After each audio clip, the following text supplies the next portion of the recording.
عليكم ورحمة الله وبركاته.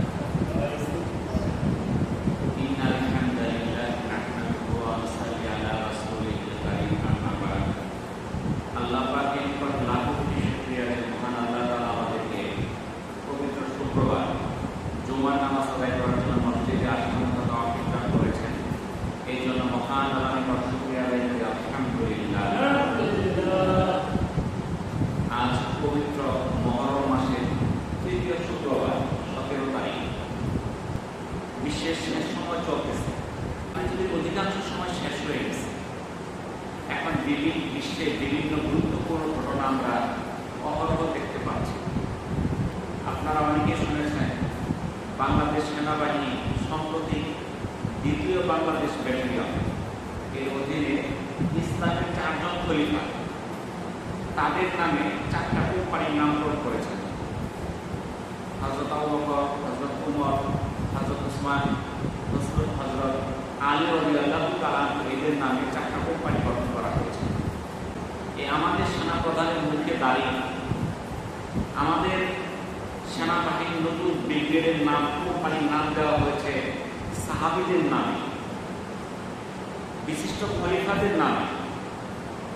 এইটা শুধু নামটা এই পর্যন্তই না, এই নামটা এত আতঙ্কিত করেছে, এমন কিছু দেশকে এতই আতঙ্কিত করেছে, তারা ভয়ে তাদের ঘুম হারা হয়ে গেছে এমন অবস্থা শুধু নাম দেখেই। হাদিসের বর্ণনা অনুযায়ী হযরত মুহাম্মদ সাল্লাল্লাহু আলাইহি সাল্লামের অন্যতম একটি বিশেষ মুজিজা ছিল আল্লাহ তাআলা তার শত্রুদের অন্তরে তার এবং মুসলমানদের বিরুদ্ধে তীব্র ভয় ও ত্রাস সৃষ্টি করে দিয়েছিলেন। অর্থাৎ আল্লাহ রাসূল সাল্লাল্লাহু আলাইহি ওয়াসাল্লাম মুজিজা ছিল। মুজিজা মানে নিদর্শন। কি নিদর্শন?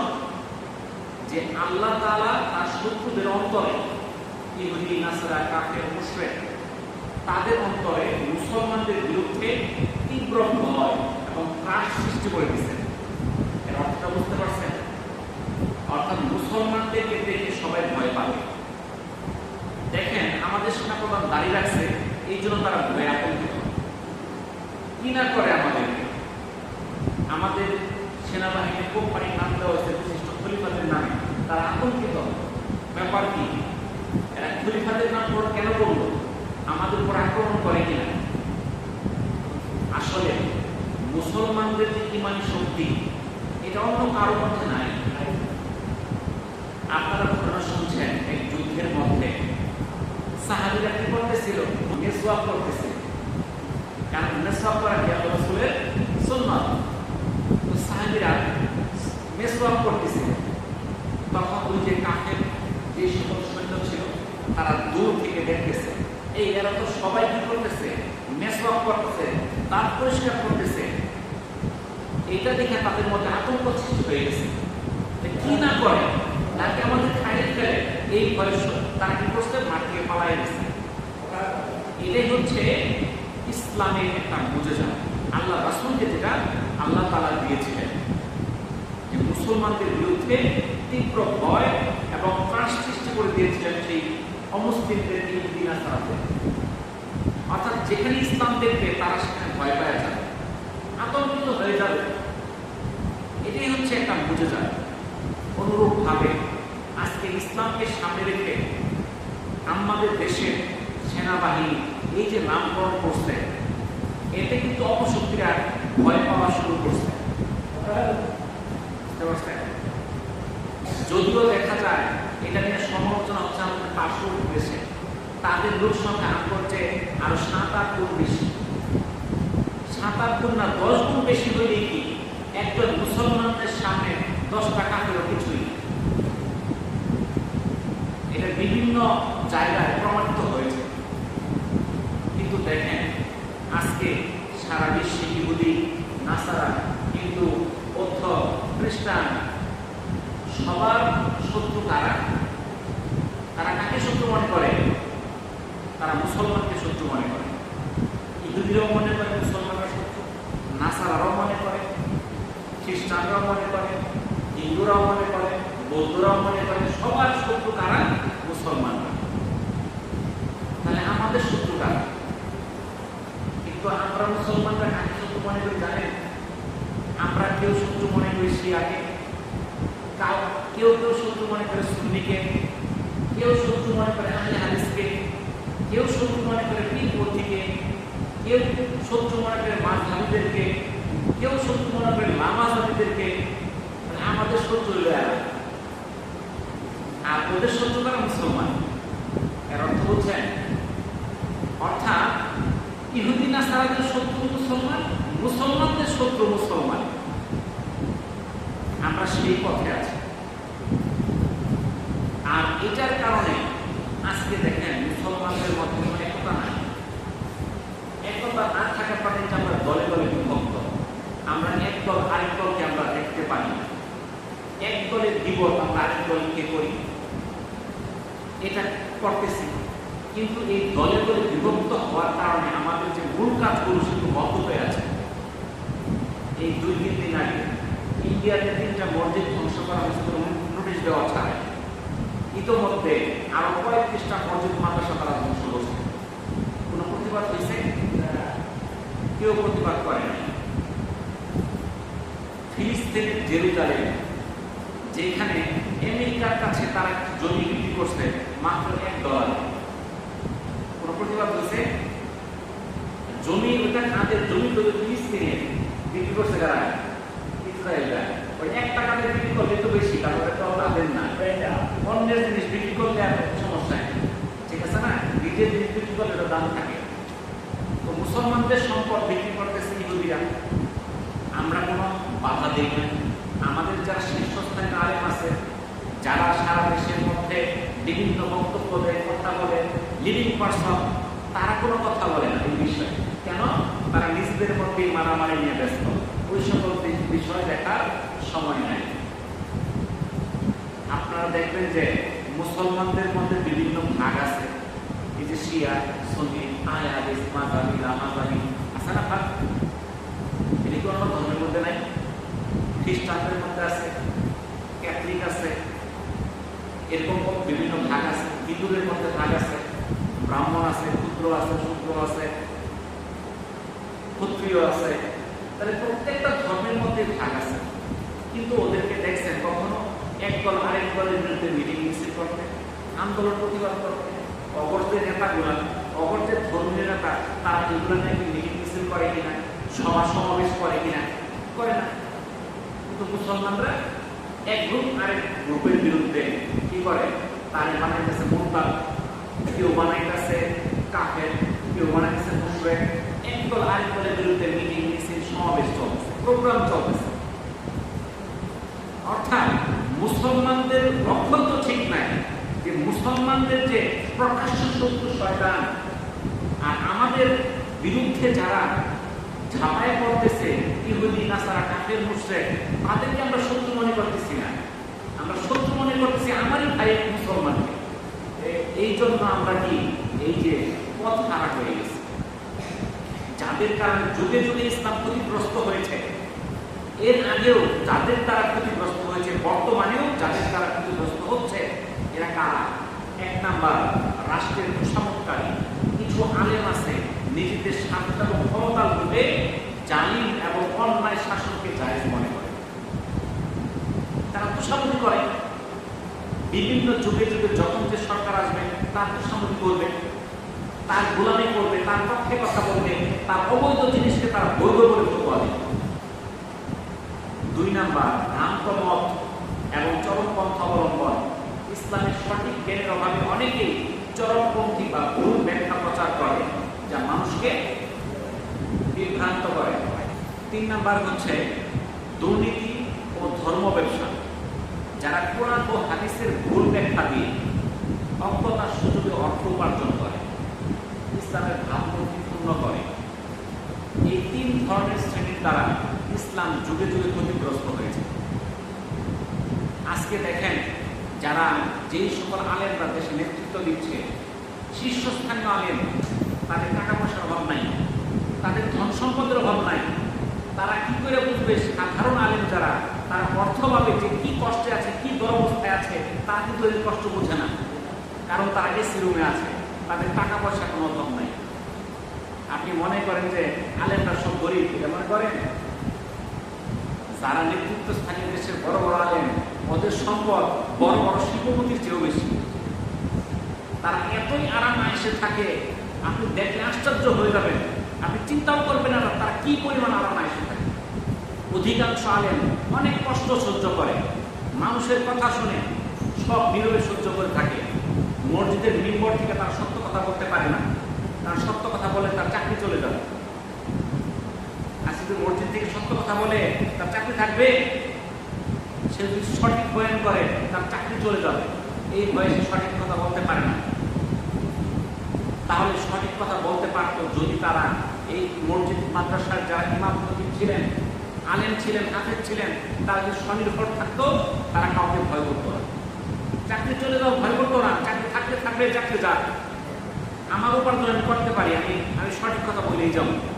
কিন্তু আজকে তারা পরনির্ভর। তাদেরকে এমন একটা শিক্ষা ব্যবস্থা রাখা হয়েছে যেন তারা পরমুখাপেক্ষী হয়ে থাকে। কিন্তু ইসলামের শিক্ষা কি? পরমুখাপেক্ষী নয়, এক আল্লাহর মুখাপেক্ষী হওয়া, কোনো মানুষের মুখাপেক্ষী হওয়া না। আমরা একমাত্র কার মুখাপেক্ষী? আল্লাহ। কোনো মানুষের আমরা মুখাপেক্ষী হতে পারি না।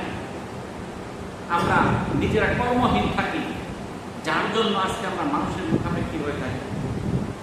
কিন্তু বড় বড় যারা আলেম, তাদের কিন্তু এই সকল তাদের সমস্যা নাই, তাদের কোনো টাকা পয়সার সমস্যা নেই, কোনো অভাব অনটন নাই। আজ ইহুদি নাসারা তারা কোরআন হাদিস গবেষণা করে প্রযুক্তি হাতিয়ে নিচ্ছে, আর আমরা গবেষণা থেকে দূরে চলে যাচ্ছি। ইহুদিরা গারকাত গাছ লাগাইতেছে, গারকাত।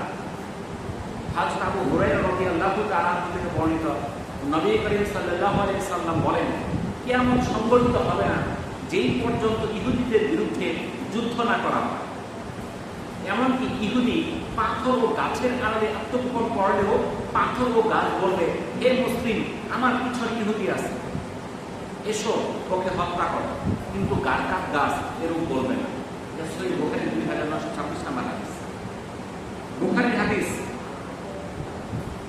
কিয়ামত হবে না যতক্ষণ না ইহুদিদের বিরুদ্ধে মুসলমানদের যুদ্ধ হবে। সেই যুদ্ধে মুসলমানরা জয়ী হবে। ইহুদিরা পালাবে গাছের পিছনে, পাথরের পিছনে। আর যখন পালাবে, সেই গাছও কথা বলবে আমার পিছনে ইহুদি আছে, পাথরও বলবে আমার পিছনে ইহুদি আছে। আর লুকাতে পারবে না। একটা মাত্র গাছ না হলো গারকাত, সে বলবে না। আজ ইহুদিরা সেই গারকাত গাছ লাগাইতেছে। তাই গারকাত গাছ যে লাগাইলে তারা লুকাইতে পারবে, এটা জানলো কোথেকে? হাদিস থেকে। তারা যে হাদিস না পড়তো, তারা কি জানতো যে গারকাত গাছের পিছনে লুকানো যাবে? জানতো। দেখেন, গাজওয়াতুল হিন্দ, একটা যুদ্ধ হবে এই ভারত উপমহাদেশে, আপনারা অনেকেই শুনেছেন, যেটা আজ থেকে 10-15 বছর আগে মানুষ কল্পনার মতো মনে করছে। এখন মনে হইতেছে যুদ্ধ হওয়ার মতো একটা পরিস্থিতি সৃষ্টি হচ্ছে, যেখানে মুসলমানদের মসজিদগুলোকে মাটির সঙ্গে মিশিয়ে ফেলা হচ্ছে, মসজিদের মধ্যে মূর্তি উঠাইতেছে, মুসলমানদের ঘর বাড়ি ভেঙে ফেলতেছে, গরু গোশত খাইছে, এই অপরাধে মানুষকে মেরে ফেলতেছে। আপনার পত্রপত্রিকা দেখতেছেন না? তাহলে এই পরিস্থিতি সৃষ্টি হচ্ছে কি হচ্ছে না? এমন একটা পরিস্থিতি, যখন তাদের দেয়ালে থেকে যাবে, তখন তারা যুদ্ধে নামবে কি নামবে না? বলে তখন কিন্তু তারা দেখবে যে না, এমনিও মরতে হয়, অমনিও মরতে হয়। তাহলে এখন কি যুদ্ধের একটা পরিবেশের মতো মনে হচ্ছে না? আপনি দেখবেন যে কলকাতার একটা টিভি চ্যানেল আছে, যেখানে ময়ূর রঞ্জন দাস, একজন সাংবাদিক রিপোর্টার, সে কি করছে, একটা ভিডিও বানাইছে যে গাজওয়াতুল হিন্দ ম্যাপ করছে। সেই ম্যাপের মধ্যে কোন দিক দিয়ে মুসলমানরা আসবে, ওই খোরাসান থেকে আসবে, কোথায় যুদ্ধ হবে, কি হবে, বিস্তারিত বর্ণনা করতেছে। আমি যখন সেই সংবাদটা দেখলাম, দেখার পরে মনে করলাম, এরা পাইল কই? এই কাহিনী তো ওদের ধর্মগ্রন্থে নাই, ওদের গীতার মধ্যে নাই, ত্রিপিটকের মধ্যে নাই, বাইবেলের মধ্যে নাই, তিনি পাইল কোথেকে ওরা? এটা তো আছে হাদিসের মধ্যে। তাহলে ওরাও হাদিস পড়তেছে, বুঝতেছেন? আজকে জেরুজালেমকে ইসরায়েল রাজধানী বানাইছে। ওদের তো রাজধানী আছে তেল আবিব, তো জেরুজালেমকে বানাইতেছে কেন? তো হাদিসের উদ্ধৃতি হলো, এক সময় শেষ জমানায় সেই জেরুজালেম থেকে শাম দেশ বা ওই জেরুজালেম যে নিকটবর্তী স্থান, সেখান থেকে সারা বিশ্ব পরিচালিত হবে। তারা চাইতেছে আমরাই বিশ্ব পরিচালিত করবো, অতএব হাদিস সেই জেরুজালেম, সেখানে তাদের রাজধানী বানাইতেছে। আর সেই জেরুজালেমে এই সপ্তাহে গত 2 দিন আগে জমি দিয়েছে যুক্তরাষ্ট্রকে, তারা ইসরায়েল।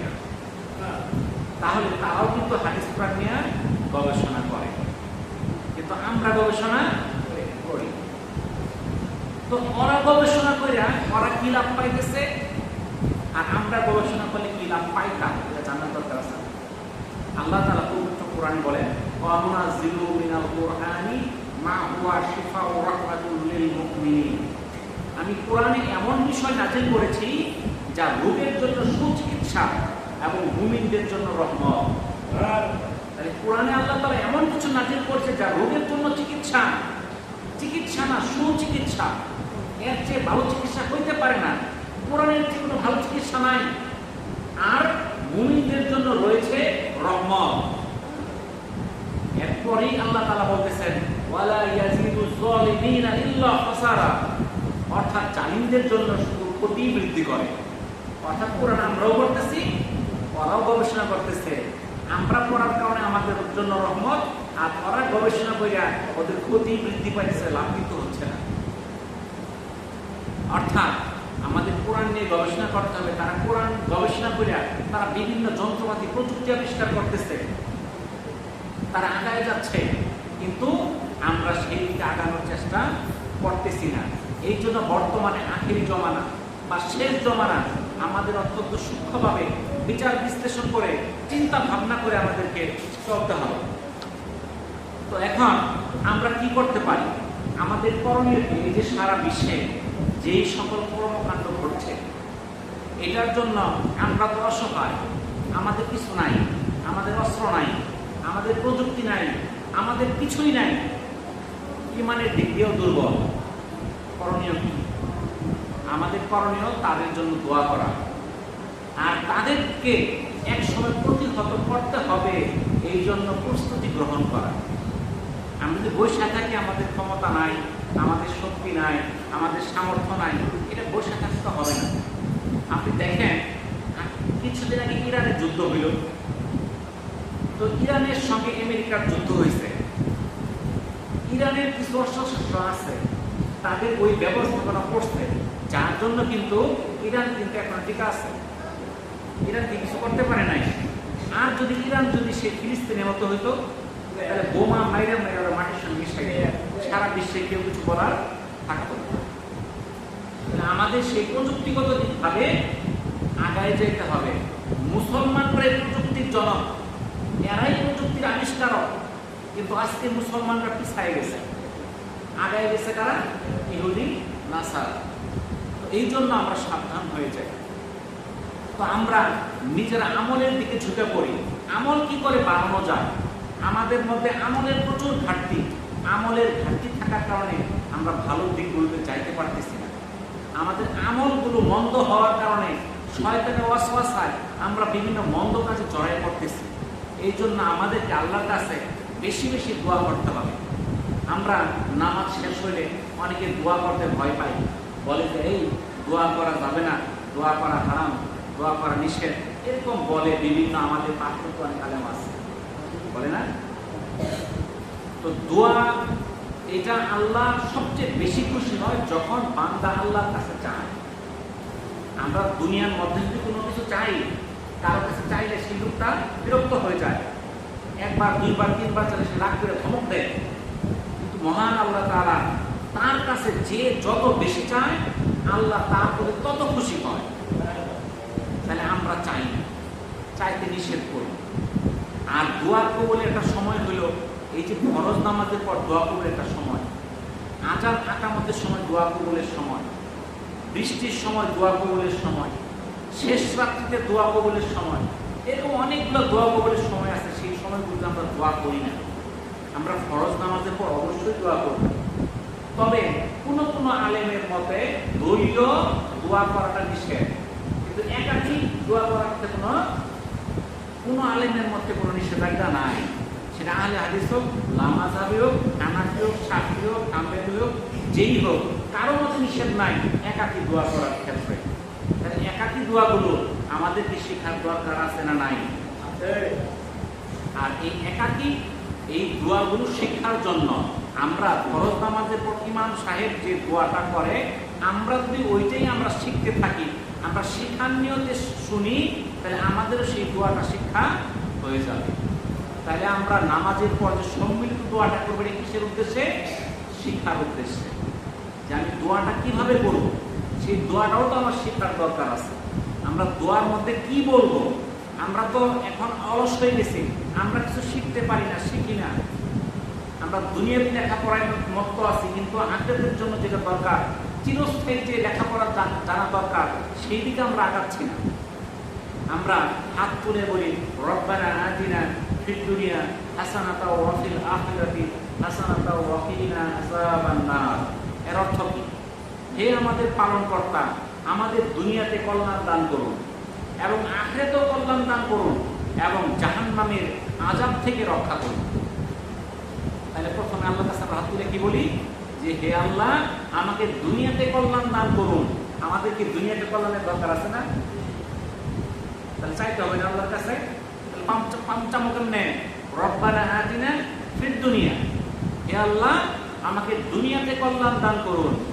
আমরা মুসলমান, আমাদের শুধু দুনিয়াতে কল্যাণ হলে চলবে না, আখিরাতেও লাগবে। হাসানাতা ওয়া ফিল আখিরাতি হাসানাতা ওয়া কিনা আযাবান নার। হে আল্লাহ আখিরাতেও আমাদেরকে কল্যাণ দান করো এবং জাহান্নামের আযাব থেকে রক্ষা করো। এরপর আমরা বলি কি রব্বানা যালামনা আনফুসানা ওয়া ইন লাম তাগফির লানা ওয়া তারহামনা লানাকুনান্না মিনাল খাসিরিন। হে আমাদের প্রতিপালক, আমরা নিজেদের প্রতি জুলুম করেছি, আপনি যদি আমাদেরকে ক্ষমা না করেন, যদি দয়া না করেন, তবে আমরা অবশ্যই ক্ষতিগ্রস্তদের মধ্যে অন্তর্ভুক্ত হয়ে যাব।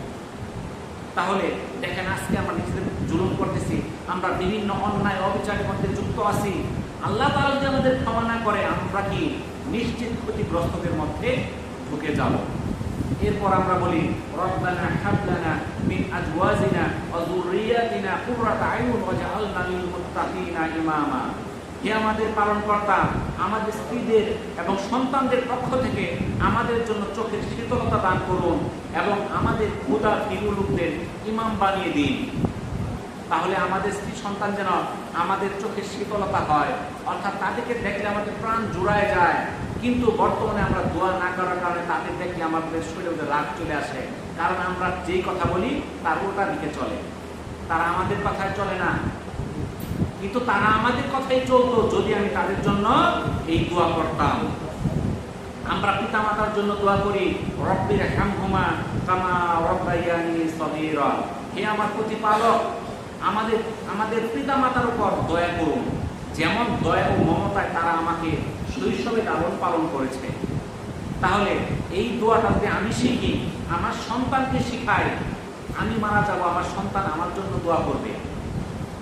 এরপর আমরা বলি রব্বি জাআলনি মুকিমাস সালাতি ওয়া মিন যুররিয়াতি রব্বানা ওয়া তাকাব্বাল দুআ। হে আল্লাহ, এই আমাদের সন্তানকে কি করেন? সালাতের মধ্যে মনোযোগী করেন, নামাজি বানায় দেন। তাহলে আমাদের সন্তান যেন নামাজি হয়, তার জন্য কি দোয়া করার দরকার আছে না নাই? এখন আমরা পড়া শিখলে মনে থাকে না, লেখাপড়ায় মনোযোগী আসে না, তখন দোয়া আছে রব্বি জিদনি ইলমা, হে আল্লাহ আমাদের জ্ঞান বাড়িয়ে দিন। এরপরে আমরা যখন কোনো কথা বলতে যাই, কথা আমাদের জড়ায় আসে, আমরা সুস্পষ্টভাবে কথা বলতে পারি না, বক্তব্য দিতে পারি না। বলতে হবে রব্বি ইশরাহ লি ওয়া ইয়াসসির লি আমরি ওয়াহলুল উকদাতাম মিন লিসানি ইয়াফকাহু কওলি। হে আল্লাহ, হে আমার পালনকর্তা, আমার বক্ষ প্রশস্ত করে দিন, আমার কাজ সহজ করে দিন এবং আমার জিহ্বার জড়তা দূর করে দিন, যেন তারা আমার কথা বুঝতে পারে। যারা ছাত্ররা এটা বেশি করে পড়তে হবে। হালাল রিজিকের জন্য দোয়া করার দরকার আছে না?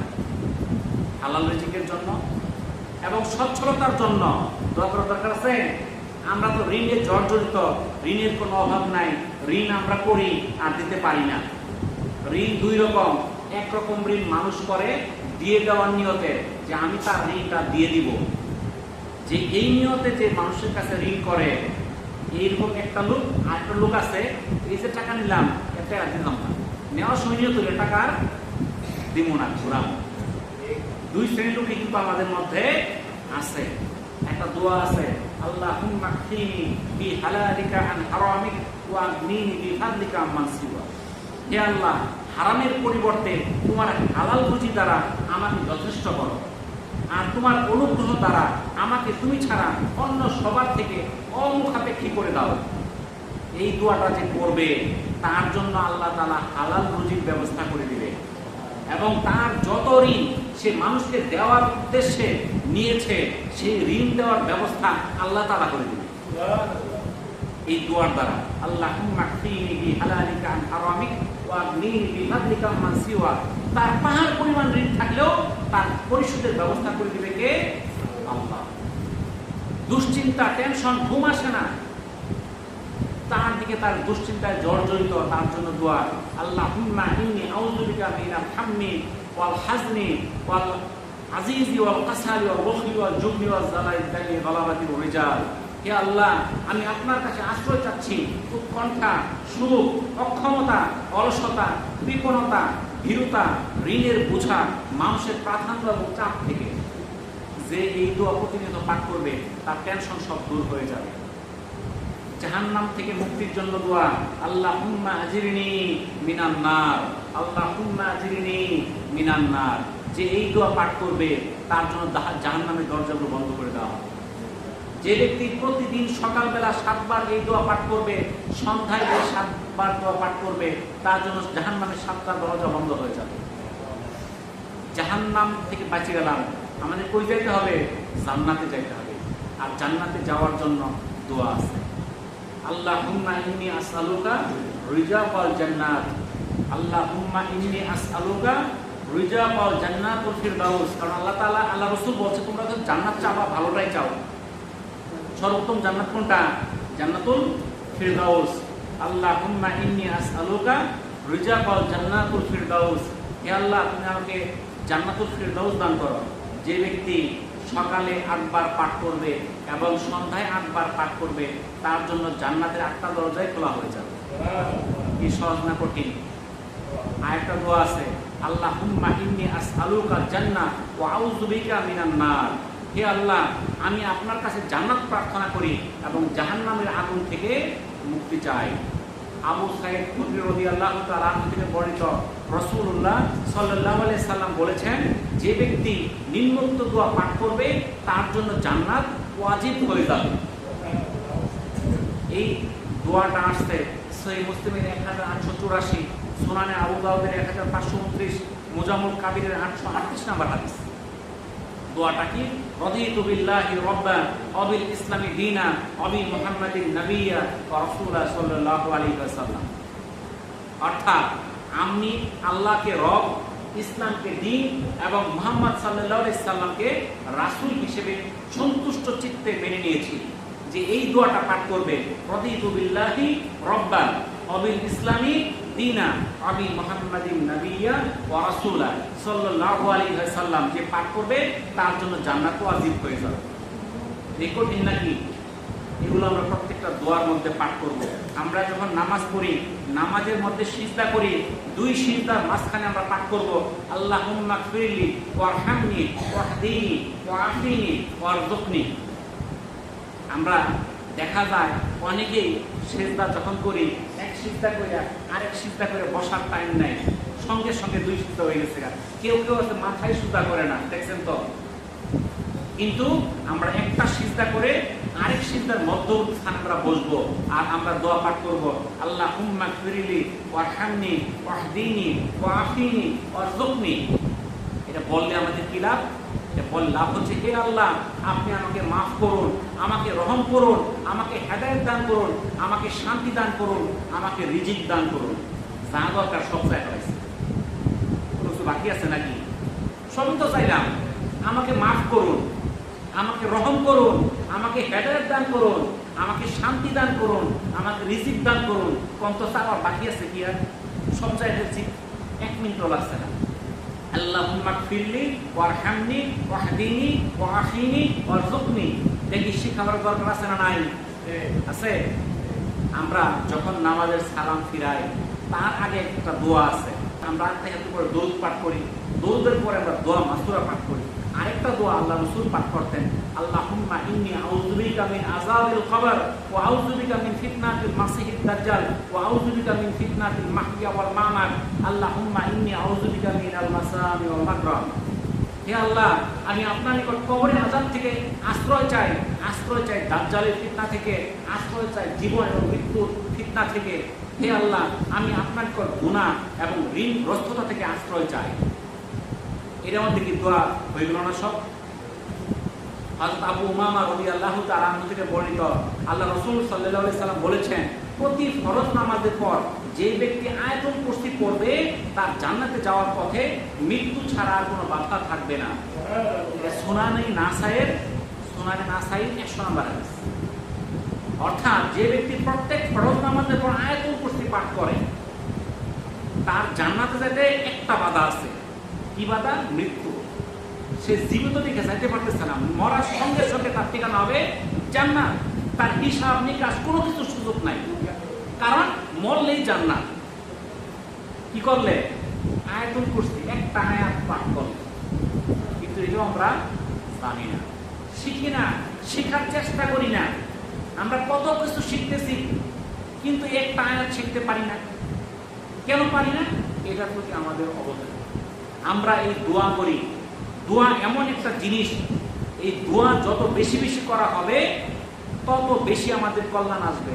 আমরা নিজেদের জন্য দোয়া করব, আবার কাফের মুশরিকদের জন্য দোয়া করতে হবে।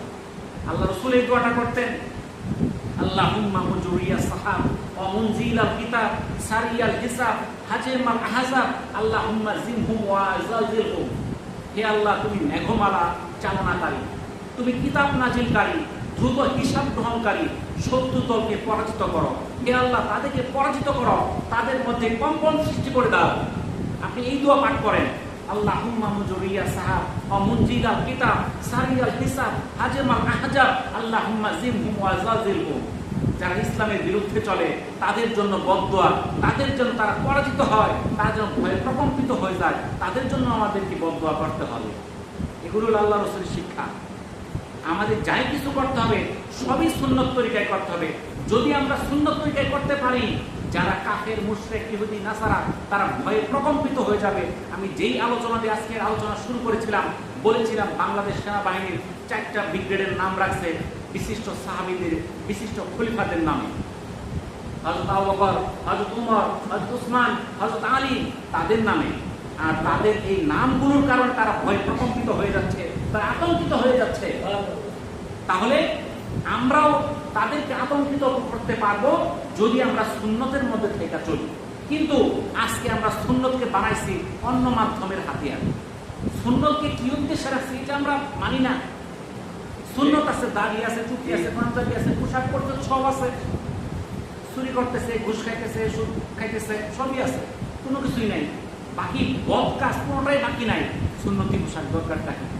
দেখা যায় ইয়াবার ব্যবসা করতেছে, ধরা পড়ছে, বিশাল লম্বা দাড়ি।